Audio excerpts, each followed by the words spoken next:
I'm Sue Resin, State Senator of the 38th District. Thank you, Dr. Espinosa, for the invitation to speak. I'm sorry I couldn't be there for the conference. I truly wanted to be. I'm a big fan of the school, of your STEM program. However, I will be in Springfield. So we asked some of your students to come in and interview me. First question I ask every student, so you're going to be asked before you get to interview me, is one fun fact about you. I'll tell you one fun fact about me. I have my black belt. Most people don't know that, but a lot of young adults think it's very cool. I know my kids think it's very cool. So, introductions. Well, I'm George Stipfer. I'm a senior at Lemoyne High School. And though I'm not a black belt in karate, I can say the ABCs backwards. That's about my only thing I can do. That is a talent, and at the end, if we have time, maybe we'll have him say the alphabet backwards, or maybe not. So one question I'd like to ask you is, why do you think STEAM is so important for students when they're going through junior high or high school? Well, I represent a district that is a heavy energy producing district. I tour the manufacturers, I tour the plants all of the time. And all of these managers will tell you we need the next generation coming up being very strong in science, very strong in math. We need engineers in order to be able to recruit from. And that's, these are topics that you just don't start in high school. Yeah, they're not basic ones. You start early, and you also thought why this program's important is you're learning critical thinking. You're learning how to, when you're given a problem, how to solve the problem. And that's so important in today's world because when you're in the real world, as I tell my kids, when you're in the real world, you need to be able to be given a task and figure out how to fix the problem oftentimes. And that's what STEAM does for you. I'm Hannah Pinta, and I'm a senior at Lemoyne High School. Hannah, before Hannah starts, I have to say I understand that this conference today was Hannah's idea, along with many of her friends. There was a group that said it would be very good to have a conference to share what we've been doing. I love that idea. And again, today, welcome to everybody who's there. Now, it's always good to have a good idea and share it with everybody, and I think you're going to learn a lot today. You have a few questions for me. I hope that they're easy.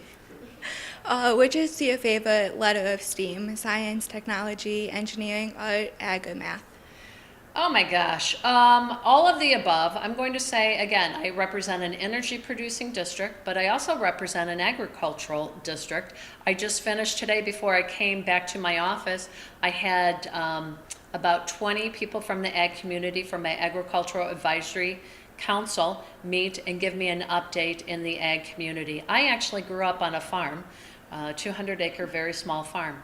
But I have since seen these small family farms grow into, thousands of acres, and they're run like a major business. And technology is a very important part of the ag community now. If you ever visited or had the opportunity to ride on, a combine like I just did, everything's automated, and you need to understand technology. But also, the technology helps in so many different ways in the ag community. Where have you planted?